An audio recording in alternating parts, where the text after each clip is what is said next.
और अब हम जिसे बुलाना चाहते हैं भाई साहब वो आदमी ही नहीं है। अच्छा तुम गौर करके देखो, फोटो भी खींचोगे भाई साहब कितना ही सफेद तो भी काला ही आएगा। ये पिछले जब समय इस बंधु की शादी हुई ना तब पत्नी ने मना कर दिया कि मैं तो आदमी के साथ शादी करने की सोच रही थी, भैंसे को कहां से पकड़ लाई। बंदे की फिर भी शादी हो गई, पत्नी के साथ ला गया आगरा। और संजय भाई ने पत्नी के साथ जो ताजमहल देखा वह दुर्घटना घटी, वो धकेल के बुलाता हूं, होठों पर मुस्कान बिखेरे, मंद मंद मिश्री सी घोली।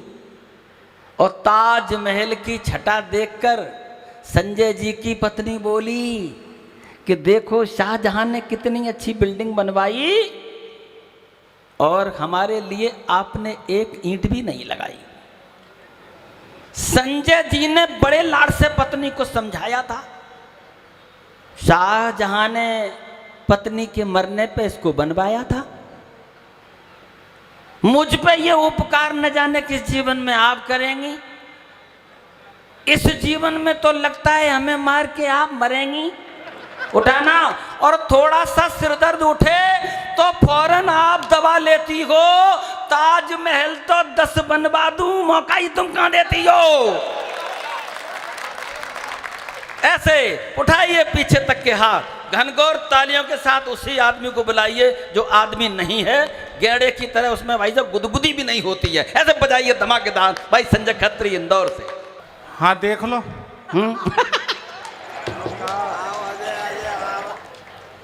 देख लो देश का ये काला धन भी अब गुलाबी हो रहा है। मैं जब से मेरी सुंदरता का बखान कर रहे हैं, हालांकि मुझे इस बात का बिल्कुल भी घमंड नहीं है, क्योंकि कर्ण की भांति मैंने कभी दान नहीं दिया, ओहो कद का अपने मुख से कभी बखान नहीं किया, वाह। और मन की सुंदरता ने तोड़ा है आईनों के भरम को, और मैंने अपनी सुंदरता का कभी अभिमान नहीं किया। जिंदाबाद, कितना सुंदर आदमी है भाई साहब। आदरणीय भाई साहब मेरे बड़े भाई हैं और मैं इनका छोटा भाई, ठीक उसी प्रकार जिस प्रकार रावण का छोटा भाई विभीषण था, बाली का छोटा भाई सुग्रीव था, वाह, प्रमोद महाजन के छोटे भाई प्रवीण महाजन थे, और इन तमाम बड़े भाइयों के सामाजिक उत्थान में हम छोटे भाइयों का बहुत बड़ा योगदान था। बहुत अच्छे। हालांकि मेरा ऐसा कोई विचार नहीं है, क्योंकि पुष्प कभी श्रद्धा के अर्पण नहीं कर पाया, एकलव्य की भांति कभी समर्पण नहीं कर पाया। आप तो साथ रहे सदा मेरे राम की भांति, मैं यह बागा कभी लक्ष्मण नहीं बन पाया। वाह, जिंदाबाद खत्री भाई। ज्यादा बड़ी बड़ी बातें नहीं करता हूं साहब। इंदौर से 27 किलोमीटर दूर बेटमा नाम का एक महाद्वीप है, हाँ, मैं वहां पाया जाता हूं। वहीं की खुदाई में निकले थे ये। क्या आइटम है? क्या आइटम है? मफतलाल जी की विशेष निवेदन पर यहाँ उपलब्ध हुआ हूं। मुझसे पहले आपने कई सुंदर कवि देखे होंगे, एक भी नहीं। मैं उन सब में ज्यादा सुंदर था, इसलिए मेरा नंबर जरा देरी से है।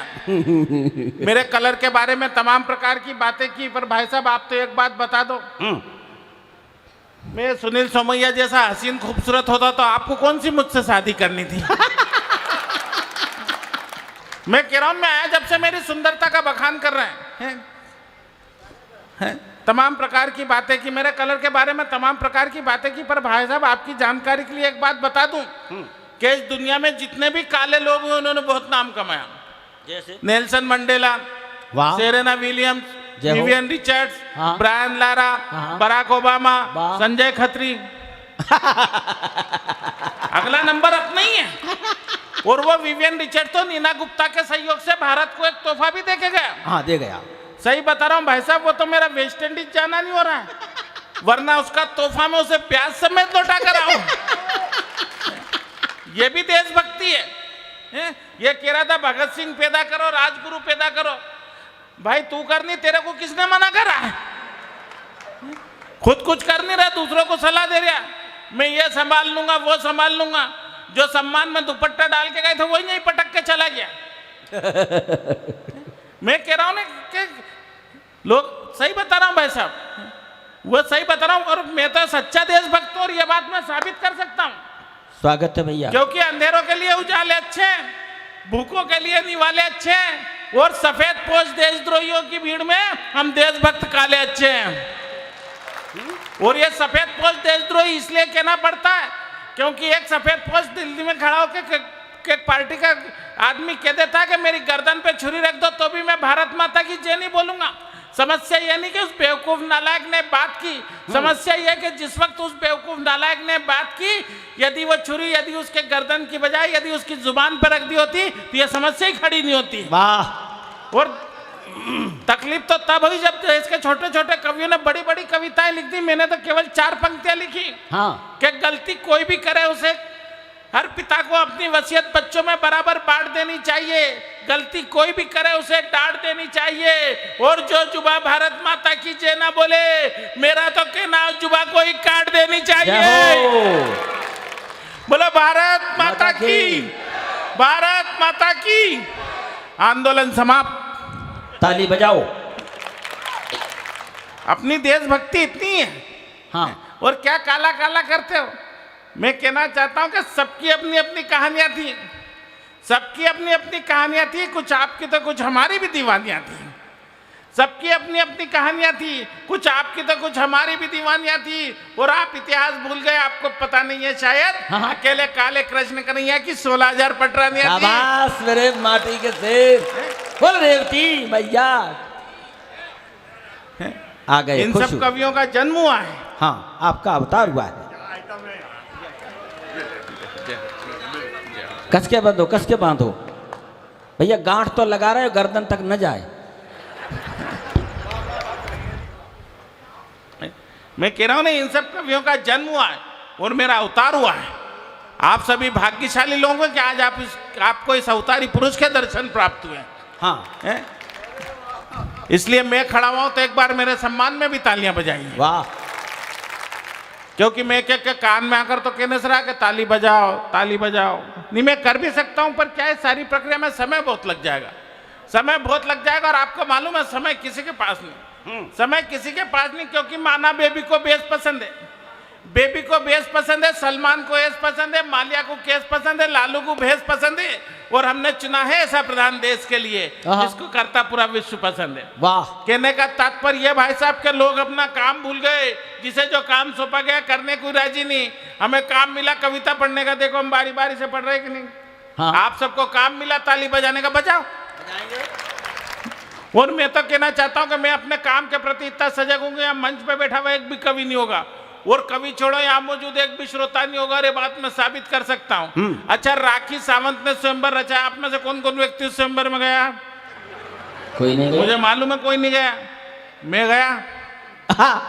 मैं गया क्योंकि मैं देश का एक जिम्मेदार नागरिक हूँ और अपनी जिम्मेदारी समझता हूँ। मैं गया और जाकर कहकर आया कि देख राखी 2 मई 2007 को मैंने शादी कर ली, अब तू भी कर ले, मेरे भरोसे मत रहना। और मैं तो कहना चाहता हूँ कि मेरे साथ घटनाएं नहीं दुर्घटनाएं घटित होती। वैसे मेरा जन्म ही एक दुर्घटना किसी के लिए हो नहीं हो, मेरी पत्नी के लिए तो है। क्योंकि मैं बता दूं, मेरा विवाह प्रस्ताव जब मेरे पिताजी मेरी सासू माँ के पास लेके गए, रात का शाम हो गई थी जाते जाते, मेरे पिताजी ने मेरा फोटो मेरी सासू माँ के आगे करा। मेरी सासू माँ ने चश्मा वश्मा पोछा, चश्मा लगाकर फोटो देखती उछल पड़ी, अरे वाह मेरी छोरी गोरी गट न तेरा छोरा काला कट। मैं बूढ़ी जरूर हो, कोई भिंडी गेली थोड़ी हो कि मेरी गाय जैसी छोरी किसी बेल से ब्याह दूं। मेरे पिताजी बड़े चतुर, और हो भी क्यों नहीं, क्योंकि मेरे पिताजी उन्होंने कहा नहीं बहन जी नाराज मत होइए, दरअसल मैं नहीं, गलती मेरी है, मैं फोटो की जगह नेगेटिव उठा के ले आया। ऐसे मेरा विवाह, और मुझे पाने के लिए मैं ऐसे थोड़ी प्राप्त हुआ मेरी पत्नी को। हाँ। मेरी पत्नी ने मुझे पाने के लिए बहुत जब तब किए। उसने 20 मंगलवार, 22 बुधवार, 24 गुरुवार, 26 शुक्रवार, 28 शनिवार, 30 रविवार और 2 बार 16 सोमवार करे, तब मैं उसे प्राप्त हुआ। बहुत 16वें सोमवार के दिन वो भगवान भोलेनाथ के सामने हाथ जोड़ के खड़ी हो गई कि हे भगवान मुझे सुंदर सुयोग्य वर दे, मैं तुझे 1.25 रुपए का प्रसाद चढ़ाऊंगी। भगवान भोलेनाथ तो भोले, प्रसन्न हुए कि तथास्तु। मैं जैसे ही घोड़ी चढ़ के उसके द्वार पे तोरण लगाने के लिए गया तो मुझे देख के ऊपर से चिल्लाई कि भगवान तेरा ये कैसा न्याय, मुझे कुछ समझ में नहीं आया। हाँ। तो भगवान भोलेनाथ भी ऊपर से ही बोले कि बेटा जैसा बीज डालो वैसे ही पुष्प खिलता है। हाँ। और 1.25 रुपए के प्रसाद में ऐसे ही मिलता है। वाह, जिंदाबाद। देखो बात समझ में आ रही है तो ताली बजाओ। आ रही है, पीछे तक के लोग बजाइए। तो मैं कह रहा हूँ मेरे साथ घटनाएं नहीं दुर्घटनाएं घटित होती है। और पहले आज दुर्घटना घटित हुई कि मैं जैसे ही रेलवे स्टेशन पर पहुंचा तो एक जूते की पालिश वाला आ गया, कहने लगा भाई साहब पालिश करवा लो। मैंने कहा रहने दे यार, प्रोग्राम में जाना है। कहने लगा करवा लो भाई साहब, ऐसी करूंगा कि जूते में आपका मुंह दिखाई देगा।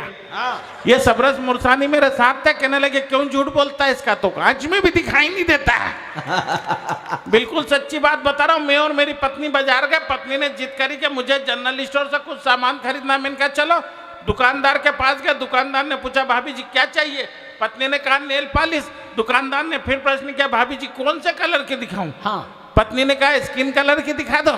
अच्छा, दुकानदार मजाक के मूड में तत्काल पूछ पड़ा भाभी जी किसके स्किन के कलर की बताओ, आपकी क्या भाई साहब के स्किन के कलर के। मुझे तो लोग सलाह भी उल्टी उल्टी देते। मेरा एक मित्र कहने लगा संजय भाई ऐसे ऐसे नाखून घिसा करो। मैंने कहा क्यों तक ऐसे ऐसे नाखून घिसने से बाल काले रहते, सफेद नहीं होते। हाँ। मैंने कहा भाई साहब अपना तो सब कुछ काला, तू तो सफेद करने के लिए बता। ये भाई साहब बड़े बड़े प्रोग्रामों में जाते हैं। मुझे मालूम है कलकत्ता एक प्रोग्राम में लेके गए मैं, भाई साहब और ये राधिका मित्तल। दुर्घटना वहां भी घटित हुई। इत्तेफाक से उस होटल में आग लग गई तो वो फायर ब्रिगेड वाले सबको बारी बारी से फेंकने लगे। सबसे पहले फेंका भाई साहब को 4-6 लोगों ने झेल लिया। उसके बाद फेंका राधिका मित्तल को, तो झेलने वालों में होड़ मच गई। उसके बाद मुझे फेंका, हालांकि मुझे झेलने के लिए 12-15 लोग लगे, किंतु झेलते ही नीचे से चिल्लाए क्या रे जले हुए को तो मत फेंको रे। देखो बात समझ में आ रही है तो ताली बजाओ, क्योंकि मैं तो ताली से चलने वाला खिलौना हूं। मैंने तो मेरी पत्नी को पहली रात में कह दिया था, मैंने कहा देख सुखी वैवाहिक जीवन का लाभ चाहती है तो शर्मा मत, ताली बजा। वो बेचारी अभी तक ताली बजा रही है। उसके बाद ये मुझे मुंबई एक प्रोग्राम में लेके गए, जिस होटल में ठहराया हुआ स्विमिंग पूल। अच्छा, स्विमिंग पूल मैंने पहली बार देखा क्या दौड़ा गया और कूद गया, तो वो जितने भी लोग नहा रहे थे वो बाहर आ गए। वो स्विमर दौड़ा है कि क्या हुआ, तो क्या आदमी कलर छोड़ रहा है। मुझे स्विमिंग पूल से बाहर निकाल दिया गया भाई साहब। मैं उदास होकर बैठ गया। इन्होंने समझाया कि तू क्यों उदास होता, चल तुझे मैं संवाद दिला कर लाता हूँ। ये लेके गए मुझे जुहू बीच पर। मैं भी अर्धनग्न अवस्था में मलिका शेरावत स्टाइल में टावेल वगैरह लपेट कर लेट गया। हाँ। चूंकि निरंतर यात्राओं में था, थका हुआ था, नींद लग गई। क्या देखता हूँ कि थोड़ी देर में आसपास के जितने भी चील कौवे थे सब मेरे पास आकर बैठ गए। एक से फिर इन्होंने पूछा कि क्या हुआ, तो क्या हमारा देवता मर गया है। भाई साहब जनरली लोग नाम और चेहरे से पहचाने जाते हैं। मैं विश्व में एकमात्र ऐसा इंसान हूं जो केवल अपने दांतों से पहचाना जाता हूं, क्योंकि अंधेरे में यही दिखाई देते हैं। मेरे विवाह के बाद जब मेरे बच्चे गोरे बूरे होते आसपास के लोगों को शंका पैदा हो गई। हाँ। यहाँ तक कि मध्य प्रदेश सरकार तक चिंतित हो गई। ये प्रजाति धीरे धीरे नष्ट हो रही है, इसकी सुरक्षा अत्यंत आवश्यक है। उन्होंने तत्काल एक पत्र केंद्र सरकार को लिखा मुझे जेड प्लस सुरक्षा दिलाने के लिए। हंसने की बात नहीं है साहब, जब इस सहिष्णु देश में असहिष्णुता की बात करने वाले देश के गद्दारों को पुलिस सुरक्षा प्रदान की जा सकती है, तो मेरे जैसे कलमकार को क्यों नहीं की जा सकती। जिंदाबाद। मेरी तो ये स्थिति है कि अगर अंधेरे में खड़ा रहूं तो गिलहरियां और छिपकलियां मेरे ऊपर चढ़ जाती है। प्रोग्रामों में जाऊं तो कई लोग तो मुझे बोरिंग मशीन वाला समझते हैं। अभी पिछली बार वेस्ट इंडीज मैच जीत गई तो लोग मेरे घर बधाई देने आ गए कि बधाई। मैंने कहा क्या हुआ, तो कि वेस्ट इंडीज मैच जीत गई। मैंने कहा इसमें मेरा क्या योगदान, तो कि नहीं आप पैदाइश नहीं हुई कि डिलीवर गलत जगह होगा। जय हो। और मैं तो धन्यवाद देना चाहता हूँ पूरी आयोजन समिति को कि आपने प्रोग्राम शनिवार के दिन रखा। यदि रविवार के दिन रखा तो मैं तो आ ही नहीं सकता था, क्योंकि मैं कल शुक्रवार को निकला था। रविवार के दिन रखते तो शनिवार को निकलना पड़ता, और शनिवार के दिन मैं घर से बाहर नहीं निकलता हूँ। घर से बाहर निकलूँ तो मोहल्ले की औरतें मुझे शनिवार समझकर तेल चढ़ा जाती है। और उसके बाद वो अगरबत्ती कान में खोज जाती है और दीप बत्ती सिर पर ठोक जाती है। वाह। अच्छा, 4 पंक्तियों से पहले आपको टटोलता हूं। आपकी प्रदेश सरकार ने इस सरकार के बनने से पहले एक घोषणा की थी कि 2 बच्चे वाले को इनाम, 1 बच्चे वाले को गोल्डन कार्ड।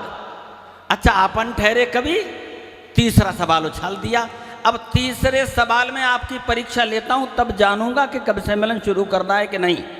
कि सरकार, सुनना साहब, की सरकार बोली जो है 2 ही बच्चे वाले बाप सरकारी योजना का लाभ वही पाएगा, और यदि एक ही है बच्चा परिवार में तो उसे एक गोल्डन कार्ड दिया जाएगा। मैंने पूछा, एक भी नहीं है संतान यदि, भला कौन सा है लाभ आदमी उठाएगा? और सरकार बोली अगर ऐसा कोई आदमी है, योगी और मोदी जी का साड़ू कहलाएगा। थोड़े से जगह हो। अच्छा, हम लोग घटना दुर्घटना बताते हुए आपको जगह तो लेंगे ही, गुरुजी विराजमान है। अच्छा, हमारी मैनपुरी की घटना सर नहीं पता नहीं आपके साथ होती है कि नहीं होती है। बाबा जी के पास में आया एक आदमी रोता रोता, गुरुजी सुनना, हो सकता है आपकी जिंदगी में घटी हो, बहन जी आप भी सुनना। बाबा जी के पास में आया एक आदमी रोता रोता, मेरी पत्नी को समझा दो, वो सोती में कपड़े धोता।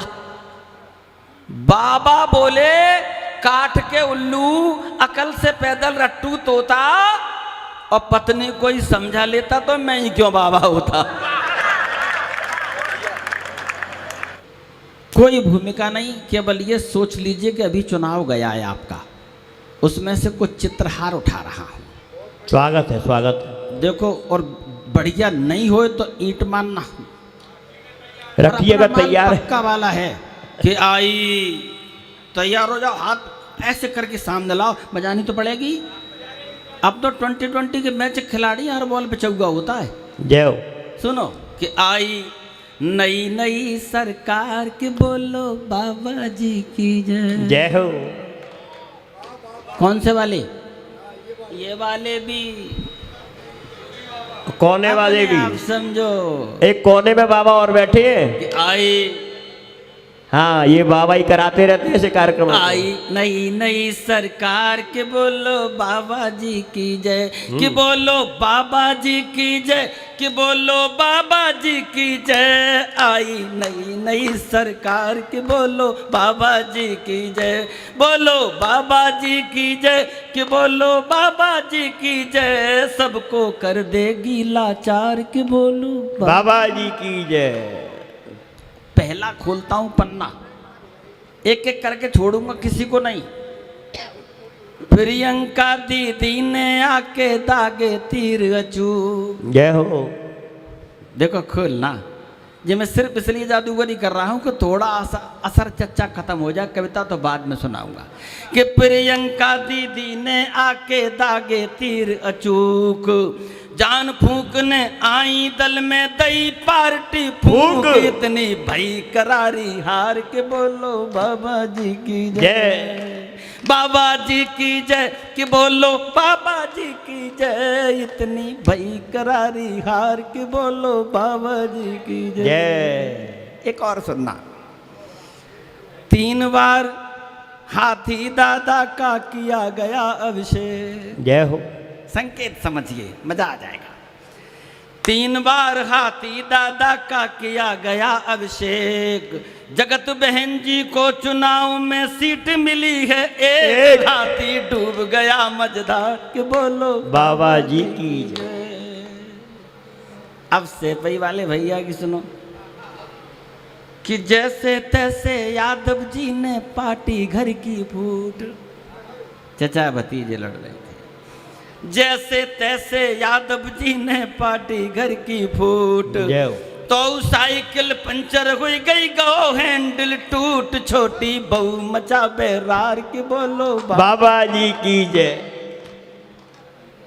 जय हो। अभी हम सिरसागंज जब पढ़ रहे थे तो नीचे से आवाज आई, भैया सरकार के लिए कुछ नहीं है। मैंने कहा इनके मुख्यमंत्री सिरातू से लड़े थे, उप मुख्यमंत्री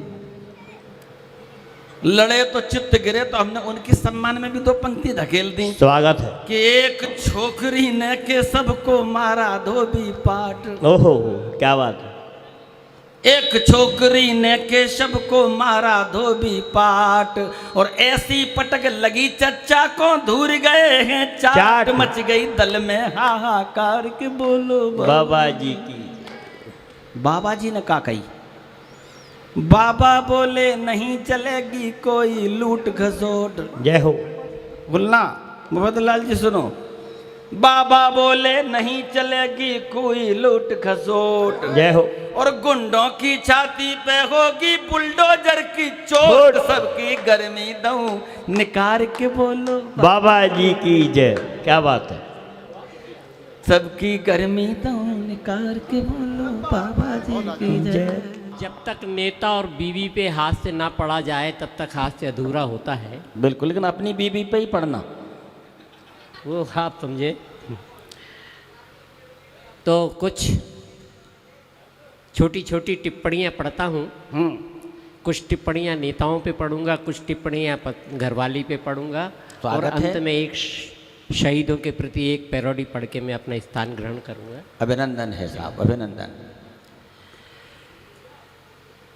संजीव अग्रवाल जी 4 सुनिए। लाइन गणेश जी को समर्पित करने के बाद अपना काव्य पाठ चालू करता हूँ। हाँ, हमारे यहाँ एक संटी शब्द का प्रयोग करते हैं, अगर आप समझते हो तो, जिससे मास्टर बच्चों को कूटता है हाँ, उसको संटी। संटी बोलते हैं। संटी यहाँ भी कहते यहाँ हैं। से पढ़े।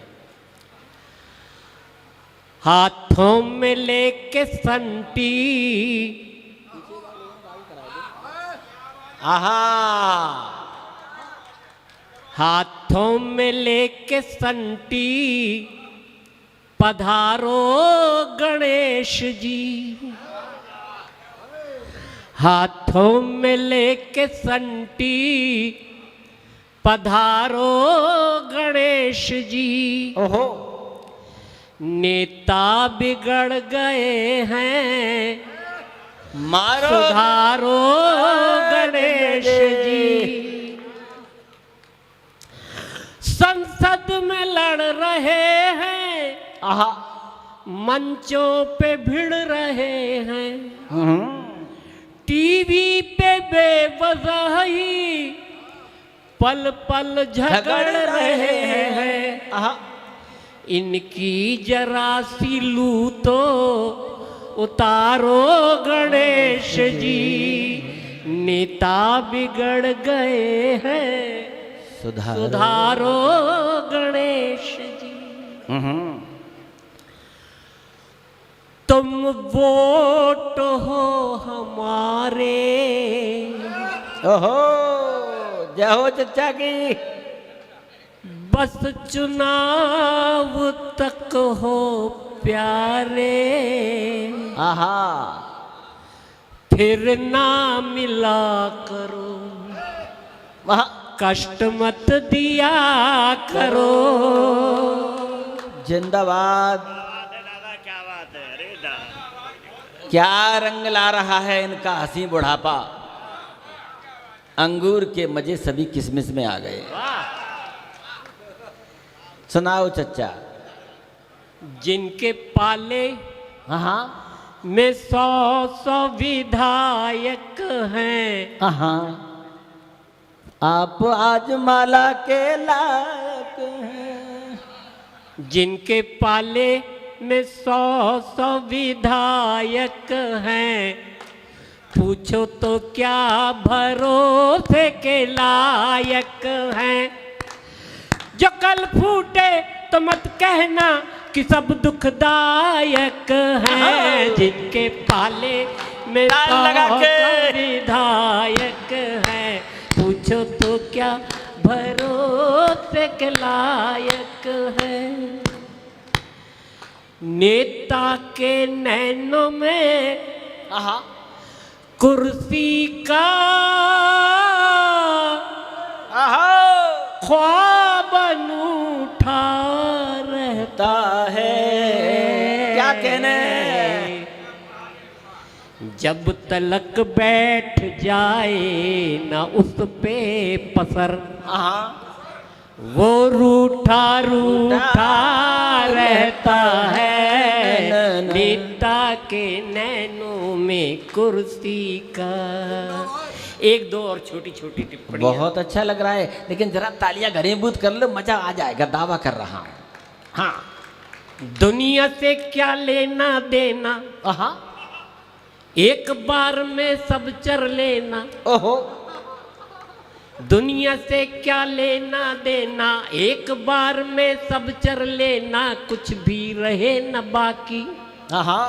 बड़े बुजुर्गों का ये कहना, कुर्सी की कोई रिस्क न लेना, खूब सजा ले झांकी। 5 साल जिंदगी है, कुर्सी ही तो बंदगी है, कुर्सी के चरणों को जाके चूम, फिर धूम मचा दे, धूम मचा दे, धूम। एक छोटी रचना। जिंदाबाद चचा। मैं बहुत कम समय में पढ़ लूंगा। अरे बढ़िया, फिक्र मजा मत। दे रहे हैं आप। हम तो चिलम समझ रहे, तुम शिकार निकले। तेरी मांग मोतियों से भर दूंगा, आहा। तेरे बालों में सितारे जड़ दूंगा। आहा। तेरी मांग मोतियों से भर दूंगा, लगाओ। तेरे बालों में सितारे जड़ दूंगा, तेरी झोली खुशियों से भर दूंगा, तुझे पूरी सोने से मैं मढ़ दूंगा। तेरी मांग मोतियों से भर दूंगा, तेरे बालों में सितारे जड़ दूंगा, तेरी झोली खुशियों से भर दूंगा, तुझे पूरी सोने से मैं मढ़ दूंगा। वक्त तो आने दे, मंत्री बन जाने दे, वक्त तो आने दे, मंत्री बन जाने दे। तेरे मायके के छोकरा छोकरी लगवा दूंगा मैं सबकी नौकरी। तेरे सासरे के जेठ और देवर बनवा दूंगा उन्हें मैं डायरेक्टर। वक्त तो आने दे, मंत्री बन जाने दे, वक्त तो आने दे। और इस श्रेणी में मैं अंतिम पैरोडी आपको प्रस्तुत कर रहा हूँ। स्वागत है चचा भाई। ये थोड़ा सा आप आनंद लीजिएगा। अभी आनंद ही तो ले रहे हैं। हाँ। अजीब रहनुमा है ये, फंसे हैं सब विवाद में, वो चारा खा के फंस गए तो वो फंसे हैं खाद में।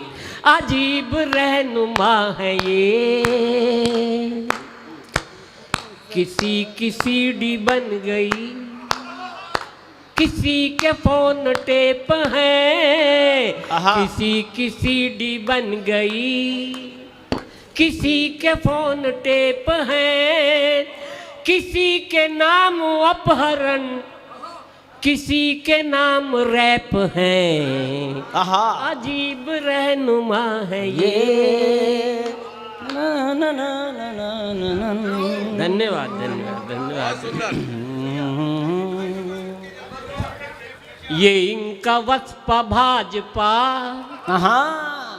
ये माकपा ये भाकपा, ये इनका वस्पा भाजपा, ये माकपा ये भाकपा, ना ये सावन ना ये वसंत, ये सब के सब है नौतपा।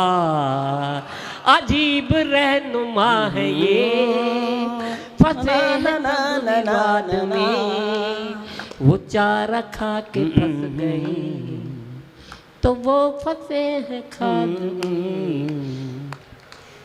कुछ अगर अच्छी रचनाएं सुनाए तो एक आध रचना अच्छी सुनाए। हाँ, अजय भी अच्छी थी आपकी, तो सारी अच्छी हैं। जनता पड़ी है फेर में,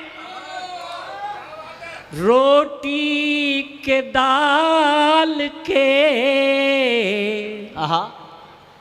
वो चल दिए विदेश का दौरा निकाल के। हैं खुश ये एक दूजे की पगड़ी उछाल के, रखेगा कौन देश की धरती संभाल के। ये सब के सब मुरीद हैं फोकट के माल के। तुम जब भी वोट देना तो देना संभाल के।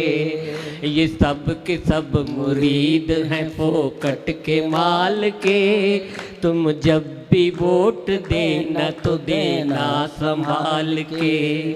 ये झूठ की ज़मीं पे उगाते हैं वायदे। ये झूठ की ज़मीं पे उगाते हैं वायदे। खुद लड़ते हैं और हमको सिखाते हैं कायदे। तुम नब्ज़ को टटोलना इनकी संभाल के। ये सब के सब मुरीद हैं फोकट के माल के। मेरा एक साला है दादा, और बताऊं वो हकला है हकला। एक एक शब्द को 5-5 मिनट में बोलता है। जैसे ही साला मेरे कमरे में आया और मुझे देखा, मुझे देखते ही बोला कि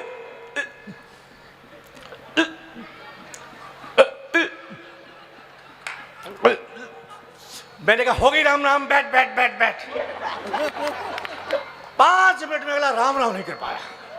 मैंने कहा देख बच्चे स्कूल गए, तेरे लिए खाना बनवाऊंगा, 100 रुपए ले, तू सब्जी लेके आ। अब वो सब्जी खरीद रहा था बाजार में, तो दादा वहां के सिपाही आ गया। अब वो सिपाही भी हकला। अब 2 हकले इकट्ठे हो गए। वो दाऊ जी का सिपाही नहीं था, और दाऊ जी का सिपाही वो हाथरस का सिपाही था जो हकला था, और हाथरस का भी यहाँ कोई सिपाही बैठा हो तो फिर वहां का भी नहीं था वो। अब वो हकला सिपाही मेरे साले से टाइम पूछा, ए टाइम क्या हुआ है? तो मेरा साला बोला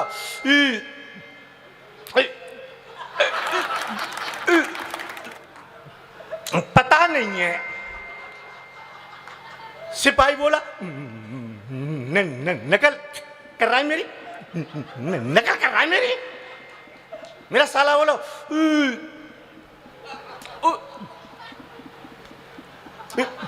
तू ही कर रहा है। और मास्टर बोला, सिपाही बोला थाने चल।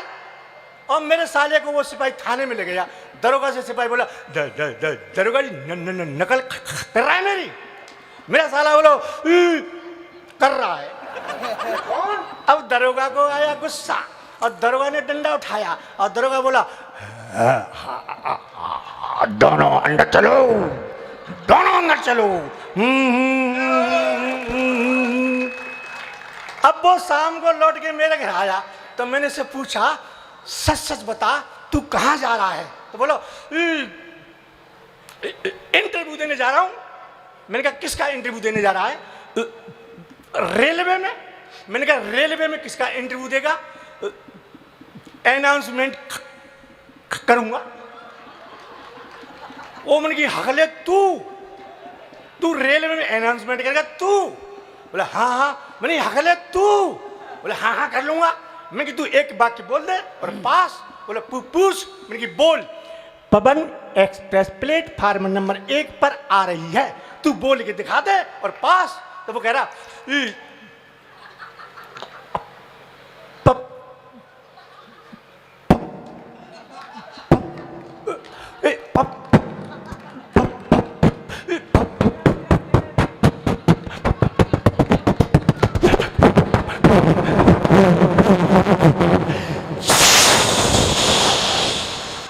मैंने क्या हुआ? लग गई। एक चीज और सुना रहा हूं मैं आपको। देखो मैं कवि हूं, कविता चुटकुले मिमिक्री सब सामान है मेरी दुकान में। मैं कविता भी इतनी अच्छी सुनाता हूं। आज मैं एक कविता सुना के जाऊंगा। स्वागत। उससे पहले मैं छोटा सा एक आइटम और दे रहा हूं। ये कवि मुझे आइटम गर्ल कहते हैं। देखें मेरी पत्नी बोली कि तुम फालतू बातें लिखते हो। मैंने पत्नी से कहा देख मैं फिल्म बना रहा हूँ, तू हीरोइन बनेगी? बोली फिल्म बना रहे हो? मैंने कहा हाँ हीरोइन बन जाऊंगी, पर ये बता क्या काम करना है? मैंने कुछ नहीं, वो नदी है, वो नदी है ना, ठंडे पानी में 1 घंटे उस नदी के पानी में खड़ा रहना है, बस कैमरा मैन तेरी शूटिंग करेगा। बोली बस यही काम है? नहीं, हाँ कर लूंगी, पर तुम्हारी फिल्म का नाम क्या है? मैंने कहा गई भैंस पानी में। गई भैंस पानी में, कुप्पा हो गई। 7 दिन तक बोली नहीं मुझसे। 7 दिन के बाद बोली देखो जी मैं फिल्म बना रही हूँ, तुम हीरो बनोगे? नहीं बनूंगा। क्या काम करना है? बोले कुछ नहीं, वो नदी है, नदी से घर, घर से नदी में, नदी से घर, घर से नदी में, कैमरामैन तुम्हारी शूटिंग करेगा। मेरी तेरी फिल्म का नाम क्या है? कि धोबी का कुत्ता घर का न घाट का। तो फालतू बात करते हो। वो देखो वो प्रीति अग्रवाल, वो कितने अच्छे गीत लिखती है, कितने अच्छे गीत लिखती है। राधिका जो है, तुम जिंदगी में कभी 4 लाख श्रृंगार की मेरे लिए लिखी? जब पत्नी ने चैलेंज किया दादा, तो मैंने सुन तेरे लिए 4 लाइन लिखी है। बोली सुनाओ। मैंने कि तू पहले श्रृंगार करके आ। अब वो श्रृंगार क्या करे? मेरी पत्नी का रंग ऐसा जैसा मेरा पैंट है। अब गई श्रृंगार करने, काले शरीर पर लाल साड़ी, लाल ब्लाउज, लाल चप्पल, लाल चूड़ियां, लाल बिंदी, लाल सिंदूर लगाकर बोली कि कैसी लग रही हूं? दादा मैंने देखा काले शरीर पर लाल ही लाल। मैंने कहा देवी तू ऐसे लग रही है जैसे कोयले की खान में आग लग गई है। मैंने कहा दूसरा श्रृंगार करके चल। फिर गई श्रृंगार करने, काले शरीर पर पीली साड़ी, पीला ब्लाउज, पीली चप्पल, पीली चूड़ियां, पीली बिंदी, पीला सिंदूर लगाकर बोली अब कैसी लग रही हूं? दादा मैंने देखा काले शरीर पर पीला ही पीला। मैंने कहा देवी अब तू ऐसे लग रही है जैसे सरसों के खेत में भैंस घुस गई है। वाह। बोले गीत सुनाओ। मैंने सुन कि महाकाली मैया सीतू, ये घोर श्रृंगार रस है। इतना अच्छा तो कालिदास नहीं लिख पाए।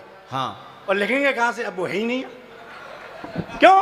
सूर मरे तुलसी मरे मर गई मीरा दीवानी, कोई नहीं है अब। सूर मरे तुलसी मरे मर गई मीरा दीवानी, और कब कुल में एक ही बच्चे वो सबरस मुरसानी।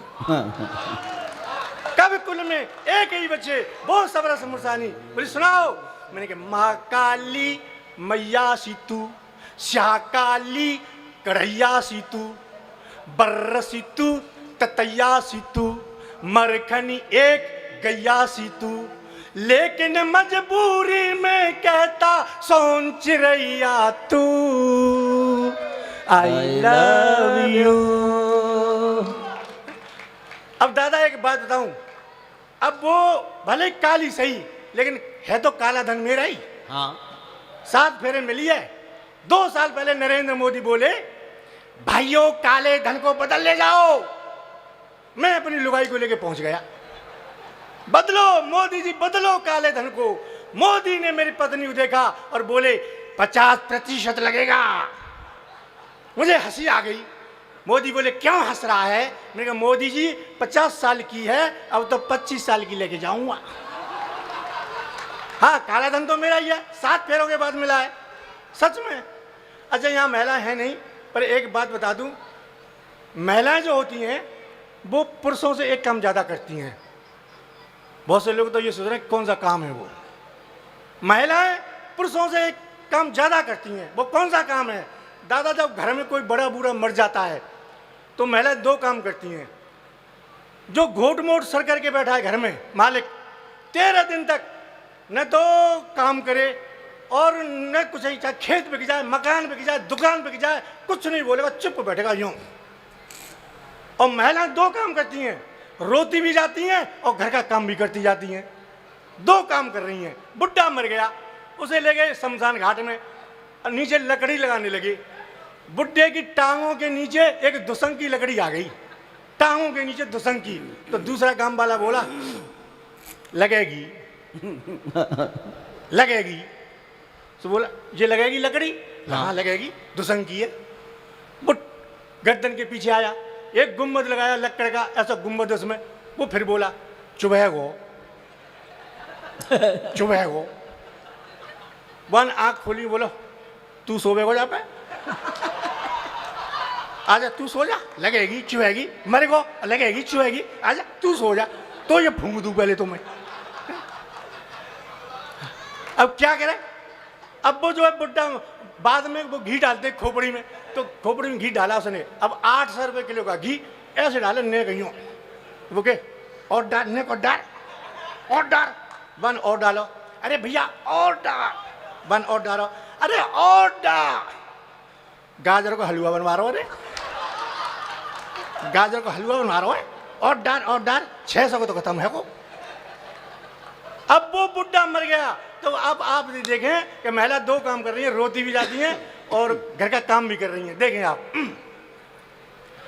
अरे रे बाबा मर गयो रे, मर गो डोकरा।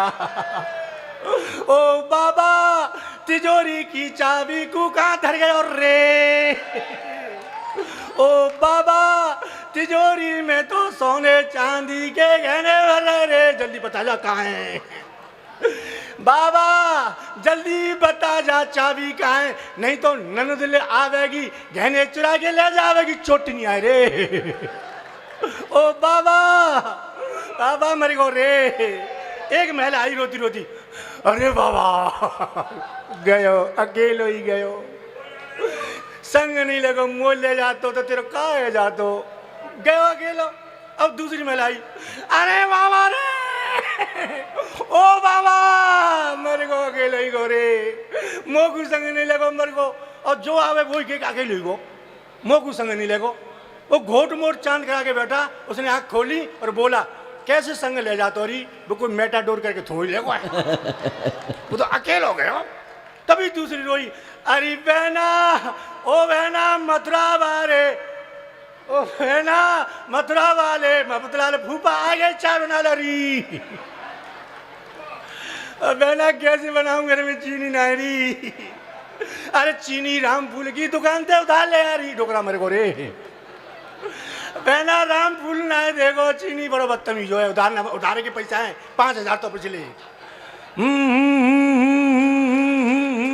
अब ये 4 मिसरे बर्दाश्त करना आपको इस उम्र पर भी 16 वर्ष का एहसास हो जाए तो सुनना हमें, देखना उधर कि अब मेरे सामने ये जामे गजल बैठी है, अब मेरे सामने ये जामे गजल बैठी है, प्यार का दिल में लिए रद्दो अमल बैठी है, और बलदेव के लोगों को आगरा जाने की जरूरत क्या है, आज तो मंच पे मुमताज महल बैठी है। ऐसे उठाओ और राधिका मित्तल को आवाज लगाओ, सब लोग बजाओगे नहीं तो अच्छा नहीं लगेगा। बजाइए, बजाओ बजाओ बजाओ, उठाओ, आइए राधिका जी।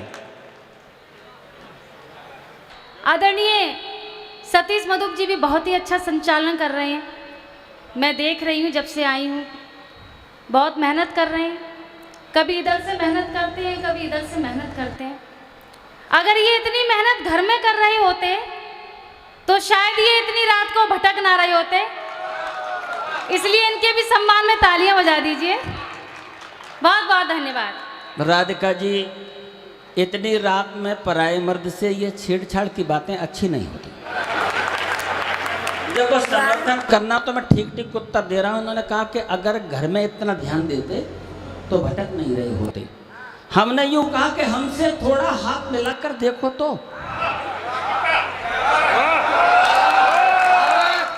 हमसे थोड़ा हाथ मिलाकर देखो तो, हमको अपने पास बिठाकर देखो तो, और सारे काम करेंगे पूरी शिद्दत से, अपने घर के काम करा के देखो तो।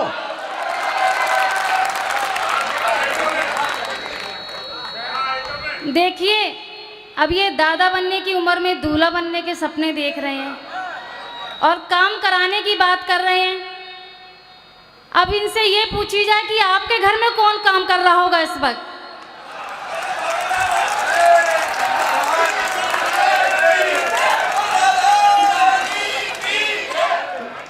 हम अपने रिश्तों को सलीके से निभाते हैं और पहले घर का काम पूरा कर देते तब निकल के आते हैं।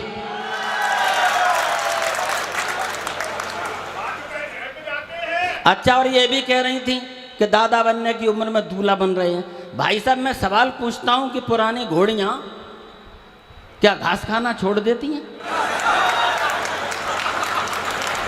पुरानी बीन क्या सरगम बजाना छोड़ देती हैं? और बड़े बूढ़ों से मत उलझो, नजारे हैं अजब अपने, पुरानी तोप का गोले चलाना छोड़ देती हैं।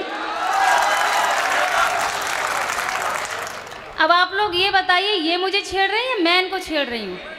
ये छेड़ रहे हैं ना, तो आप लोग नहीं। मेरी तरफ हैं। ये जिस तरह मुझे छेड़ रहे थे, इसी तरह मंच पे ये कवित्री को और छेड़ रहे थे। तो ये किस तरीके से छेड़ रहे थे, सुनिए। कि हमें तो लूट लिया मिलके हुस्न वालों ने, थोड़ी वाह वाह करते रहिए, इतने खामोशी से मत सुनिए। कि हमें तो लूट लिया मिलके हुस्न वालों ने, कल कल बालों ने, गुर गुर गालों ने। ये कवि सम्मेलन में बैठे इनकी ये बात साले सुन रहे थे, इनके सालों ने आगे इन्हें पीट दिया।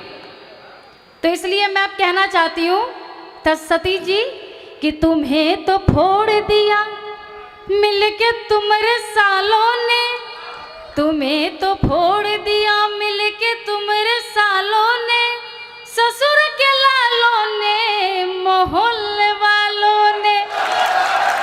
बहुत बहुत धन्यवाद। दोस्तों, हम हर कदम पर मिटने को तैयार बैठे हैं, और ऐसी पत्नी मिल जाए तो इसके भैया से पिटने को तैयार बैठे हैं। देखिए, ये पत्नी की बात कर रहे हैं। जब मैं यहाँ बलदेव आ रही थी तो मैंने इनकी लुगाई से कहा, भाई तुम्हारी बड़ी बहन है, तुम कुछ भी कह सकती हो। मैंने इनकी लुगाई से कहा, मैंने की भाभी जी, सतीश मधुप जी का बलदेव में संचालन है, आप भी चलिए, बहुत मजा आएगा, आनंद करेंगे। तो भाभी जी क्या बोलती हैं कि ले जाइए, यहाँ तो ये कुछ कर नहीं पाते, कम से कम भाई कुछ अच्छा काम कर सकेंगे। तो इनके घर में ये हालत है। देखो दोस्तों, अच्छा हमें आप ये बताओ, हमारी क्या स्थिति है, इनकी इन्हें जानकारी कैसे है?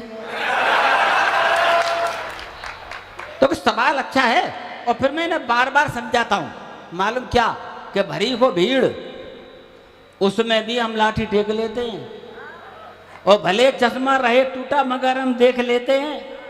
और हम बड़े बूढ़ों से बिल्कुल मत उलझो देवी जी, पड़ोसन के तवे पे भी पराठे सेक लेते हैं।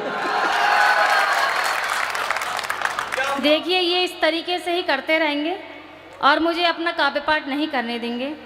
इसलिए मैं अपने काव्य पाठ से आप सभी से जुड़ना चाहती हूँ। जिस चीज़ के लिए मैं यहाँ आई हूँ, अगर मैं वही काम करके नहीं जाऊँगी तो मेरा यहाँ आना सफल नहीं होगा। इसलिए ये सब कुछ हम पूरी रात भी कर सकते हैं। तो मैं अपना काव्य पाठ आप तक पहुँचाना चाहती हूँ, आप सभी का मन चाहती हूँ। किस तरीके से आप लोग कविताएं सुनते हैं ये मैं देख चुकी हूँ। आपके घर, आपके बीच पहली बार आई हूँ, थोड़ा सा आदेशित कर दीजिए, मैं अपनी कविता आप तक पहुँचाती हूँ। आप सभी का मन चाहती हूँ, सुनिएगा। जय हो देवी, स्वागत है। मैं पढ़ती हूँ, हाँ। सुने, पढ़ती हूँ। हाँ। कि तमन्ना है यही दिल की, ओहो, तमन्ना है यही दिल की, तेरा दीदार हो जाए। जय हो। तमन्ना है यही दिल की, तेरा दीदार हो जाए। तुझे देखूं मैं पल भर को, तुझी से प्यार हो जाए। तुझे देखूं मैं पल भर को, तुझी से प्यार हो जाए। मोहब्बत के समंदर में अकेली है मेरी कश्ती, मोहब्बत के समंदर में। स्वीकार लो, भले आदमी रहते हैं, वरना मैनपुरी में तो लोग पहना ही देते हैं। नहीं, बहुत सज्जन लोग, प्रणाम करती हूँ, करो। सुनेगा। कि तमन्ना है यही दिल की, तेरा दीदार हो जाए। तमन्ना है यही दिल की, तेरा दीदार हो जाए। तुझे देखूं मैं पल भर को, तुझी से प्यार हो जाए। तुझे देखूं मैं पल भर को, तुझी से प्यार हो जाए। मोहब्बत के समंदर में अकेली है मेरी कश्ती, मोहब्बत के समंदर में अकेली है मेरी कश्ती। तुम्हारा साथ हो तो मेरी कश्ती पार हो जाए। वाह। तुम्हारा साथ हो तो मेरी कश्ती पार हो जाए।